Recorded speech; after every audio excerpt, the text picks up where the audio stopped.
l'isolation de vos combles avec la société Éco-Groupage. Et la société Péris, partenaire du rugby languedocien, vous présente Série Rugby.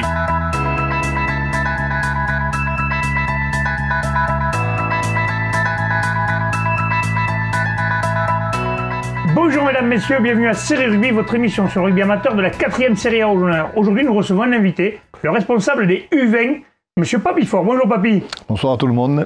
Avec mes céréales chroniqueurs, bonjour Michel. Salut. Et bonjour Michel. Les jumeaux. Good morning. Good morning. J'ai parlé en italien la dernière fois. Non, c'est le crunch ce week-end, tu parles pas anglais, non, c'est interdit ça, monsieur. Bon, avant de parler avec Papy Fort, on va parler des résultats de ce week-end, messieurs. Il y avait 2 matchs en retard. Un d'abord qui s'est joué, c'était Nissan qui recevait Montréal, puisque le terrain de Montréal avait été mis en friche. Exactement, allez, Nissan qui aurait dû se déplacer à Montréal. Ils ont rejoué chez eux. Et qui du coup a joué à Colombier. C'est eux qui ont accepté d'ailleurs, pas d'après ce que j'ai vu. Oui, exactement, parce que sinon Montréal aurait eu match perdu et avec 0 point. Connaissant les entraîneurs et leurs idées du rugby de Nissan, ils ont préféré jouer le match.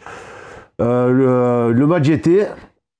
Donc Nissan a raté un petit peu les coups de pied en début de match, malheureusement. Ouais. Et alors que côté Montréal, Ludo Brandon a marqué deux pénalités. Nissan est revenu avec un essai de porte en fin de match.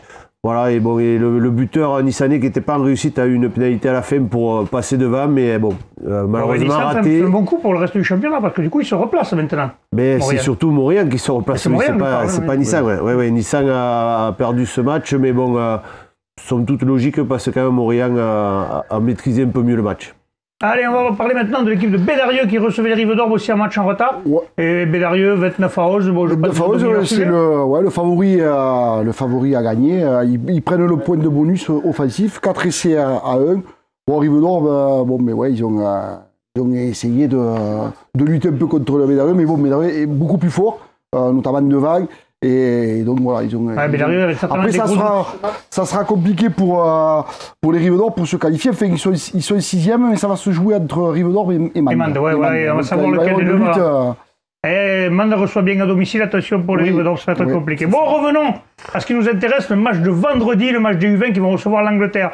On n'a pas Papy Fort pour en parler, on va en profiter. Papy Fort, je suppose qu'un crunch. Ils attendent ça avec impatience, les joueurs français, j'allais dire narbonnais, pardon, français. Bien entendu. Le match toujours contre l'Angleterre est important, qu'on ait 20 ans ou qu'on ait plus. Bien sûr, on attend ça, d'autant plus que nous sommes invaincus.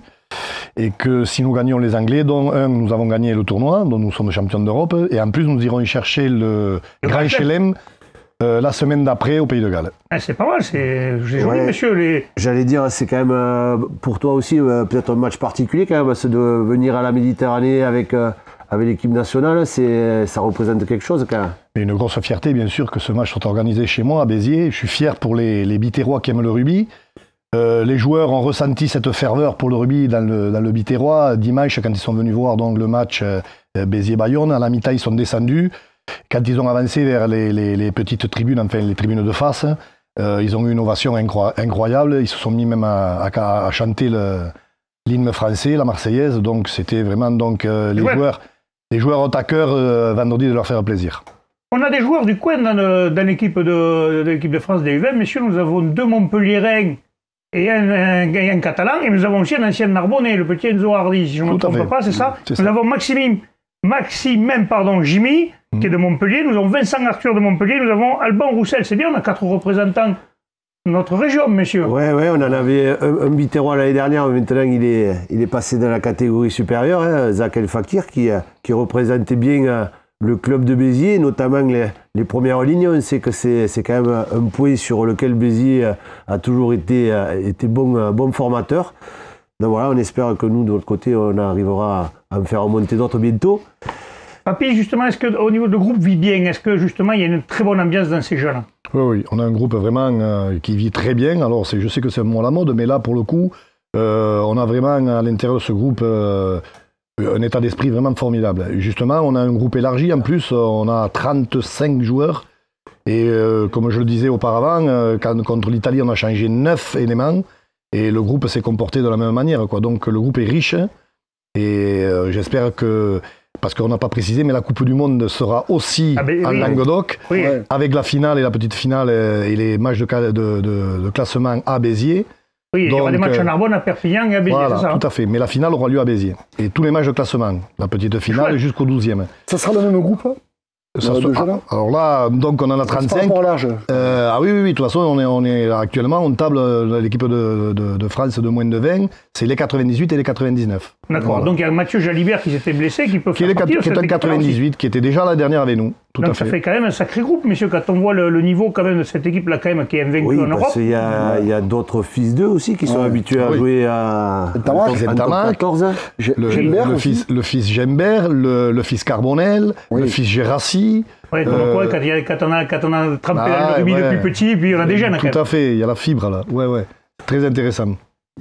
Oui, Michel. Juste, je ne veux pas trop insister sur Béziers, parce que je sais bien qu'en tant que Narbonnais, tu vas encore râler, mais comme tu l'as dit ce dimanche, j'étais au match, et c'est vrai qu'on a senti quand même les spectateurs, les supporters qui ont cette fierté aussi de retrouver un petit peu l'élite du rugby. Tout à fait. Donc c'est quand même une bonne chose. Et est-ce que tu penses que justement ce public, ça risque d'être peut-être l'atout supplémentaire, parce que les Anglais, c'est quand même une grosse équipe aussi. Bien entendu, on appelle ça, vous le savez tous comme moi, le 16e homme. Donc quand les gars, ces jeunes vont rentrer sur le terrain avec l'importance de ce match, soutenu par un public aussi fabuleux que celui de Béziers, je crois que ça va leur donner des ailes. Ouais, ça va leur donner un supplément d'âme, certainement. Parce Bien sûr. Dans un stade comme ça, certainement qu'il y aura même des gens de Narbonne, de Perpignan, de tout le coin qui vont venir profiter. N'oubliez pas, c'est vendredi à 21h au stade de la Méditerranée. Surtout, n'oubliez pas. Là, il faut y être. Michel, t'aurais aimé vivre des moments comme ça, toi? Ah ben écoute, moi je le vivrai, mais je serai dans les tribunes avec les autres supporters. Et on le vivra, on y sera tous. Michel, tu seras tous derrière. Vendredi, il y a de fortes chances que j'y sois, oui. Après, je ne suis pas sûr encore. Je ne vais pas me dire m'avancer sur mon emploi de temps. Moi j'avais juste une question. Je le verrai, c'est sûr. Par rapport à l'équipe. En fait, tous ces jeunes, vous les avez depuis que le tournoi a commencé. Ils sont avec vous en permanence. Ils reviennent plus dans leur club, ou comment ça fonctionne en fait? Alors moi, mon rôle, c'est davantage un rôle administratif. En fait, je suis en fait le président, le représentant du président à l'échelon des moins de 20. Je suis le garant un peu de l'état d'esprit. Mais après, on a un staff en place, un manager. Donc Sébastien Piccheroni, 2 entraîneurs, un entraîneur des avants, un entraîneur des 3/4, un staff médical, 2 prépas physiques, un analyste de la performance. Donc il y a tout un staff. Et toute l'année, ils travaillent. Ils ont fait un stage à Doha de quelques jours. Ils vont les revoir avant la Coupe du Monde à Font-Romeu. Et puis il y a un suivi sur l'année au niveau des clubs, en partenariat avec les clubs, bien sûr, sur ces mômes. Donc voilà. Tu penses qu'on va en voir beaucoup de ces jeunes en top 14 plus tard? Ah mais déjà, il y en a en top 14. Il y en a quelques-uns, mais est-ce que tu crois qu'il y en a encore d'autres qui sont prêts à éclore qu'on n'a pas encore vu? Bien entendu, puis c'est le but. Je crois que moi, je suis un fervent défenseur de nos jeunes Français. Et donc, j'espère que dans les années qui vont venir, c'est ces jeunes-là qui vont alimenter l'équipe de France. Voilà. Et au niveau des équipes étrangères, et les équipes de top 14. Les équipes de top 14, parce que surtout. Justement, les équipes étrangères, puisque tu as vu les autres équipes, est-ce que tu as trouvé dans les autres équipes des pépites là, chez les gars, chez les Anglais, pas les Anglais, tu les as pas vus, mais les Irlandais, Écossais, Italiens? Bien entendu. Il y a quelques joueurs là aussi qu'on risque de voir plus tard. Bien entendu, en fait, je l'espère pour eux. Mais si, c'est obligé. De toute façon, c'est les équipes de moins de 20 maintenant qui vont alimenter dans les années qui vont venir les équipes nationales. Et en 2023, ça sera eux qui seront en majeure partie dans ces équipes-là. C'est évident. Certainement, Michel, on parlait du petit Ntamak, on l'a vu jouer avec Toulouse. Ça commence à être, on dit petit, mais c'est des sacrés joueurs quand même. Hein. Mais justement, je pense que, comme le dit Papy, ça c'est un peu réconfortant de voir que les jeunes joueurs français commencent à avoir un peu plus de temps de jeu au haut niveau, parce que, comme il le dit, c'est là où ils vont progresser. Je crois savoir que c'est vraiment la politique et les souhaits de la Fédé aussi, d'aller dans ce sens. Alors est-ce que peut-être ils vont augmenter le quota de GIF ou tout ça? Enfin, c'est peut-être quelque chose qui est dans les tuyaux, j'en sais rien. C'est bien d'augmenter le quota de GIF, mais il faut qu'ils jouent. Oui, voilà, il faut que les entraîneurs prennent la décision de les faire jouer. Si simplement, à un moment donné, pour avoir un quota de GIF et après faire jouer 25 étrangers, ça sert à rien le quota. Mais tu as raison, de plus en plus, on voit ces jeunes qui évoluent dans le top 14. C'est un bien, quoi. Et qui font des feuilles de match. Le plus important, c'est qu'ils fassent des feuilles de match, parce qu'ils soient dans l'effectif, c'est une chose, mais qu'ils jouent, quoi. Moi, je crois qu'il faut réduire le nombre d'étrangers, dans un premier temps. C'est ce qui est le vœu du président. Et ensuite, faire jouer, bien sûr, de par ce fait, faire jouer nos jeunes. Oui, parce que quand on voit que tu mets 70 points en Italie, c'est certainement plus que de la qualité, non, Michel? Ouais, et puis en plus, c'est à des postes où on était un peu en pénurie parce que on parlait de charnière, numéro 10, pendant longtemps, on n'avait plus trop de joueurs. Et puis là, d'un coup, il en arrive quelques-uns de qualité. On le voit avec Anthony Bello, qui est bon, un peu plus vieux, mais.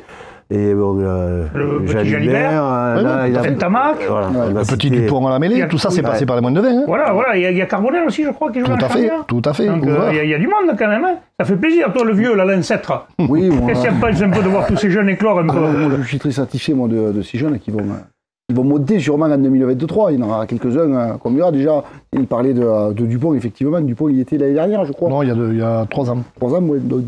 Tu vois, j'ai. Il y a déjà perdu. Ça va vite. Ça va trop vite pour moi. C'est pour ça que moi, ça va trop vite. On va parler maintenant pour la Coupe du Monde 2018 qui va se jouer en France, la Coupe du Monde des moins de 20. Est-ce que tu penses qu'on a quelque chose à faire là? Est-ce que tu crois qu'on a une carte à jouer Bien entendu. Bien entendu, on va tout faire. Enfin, le staff et moi-même, nous allons œuvrer pour que ces jeunes soient champions du monde, c'est une évidence. Donc je crois qu'après, on tape encore sur des équipes qui sont très très fortes, notamment les Néo-Zélandais, quoi. Donc la compétition est difficile parce qu'elle se joue sur un temps assez réduit, avec des matchs tous les 4-5 jours. Donc il faut faire très attention, mais je crois que l'effectif pléthorique que l'on a nous permet de penser qu'on peut faire quelque chose. On peut rivaliser avec ces équipes de l'hémisphère sud. Tout à fait. Tu crois que les 3 équipes de l'hémisphère sud, qu'on dit souvent l'Afrique du Sud, l'Australie et les Blacks, sont vraiment au-dessus ou c'est... Non, il y en a une qui pour le moment est au-dessus, c'est la Nouvelle-Zélande, effectivement. Nouvelle-Zélande, c'est impressionnant, quoi. Mais je pense qu'on peut rivaliser avec eux. Ah, ça fait plaisir d'entendre ça, Michel. On va le voir. Ça fait plaisir, évidemment, qu'ils soient dans l'équipe française, là. Allez, vas-y, t'as dû le dire. Allez, je sais que t'as dû le dire. Michel, allez. Bien sûr. Mais de toute façon, bien sûr qu'on peut rivaliser. Je pense que le rugby français, en ce moment, il est beaucoup décrié, mais il y a quand même beaucoup de gens qui œuvrent pour qu'il tourne. Et puis, il faut laisser le temps au temps, quand même. Ça se fait pas en 5 minutes. On va souhaiter que ces jeunes nous fassent plaisir. Je vous rappelle, vendredi 21h au Stade de la Méditerranée, Papy, on y sera. On vous soutiendra et on chantera la Marseillaise avec plaisir. Messieurs, je vais vous remercier. Papy, on se donne rendez-vous vendredi. Merci à vous. Messieurs, à demain. Allez les Bleus, transpirez bien sur tous les terrains. Allez, salut.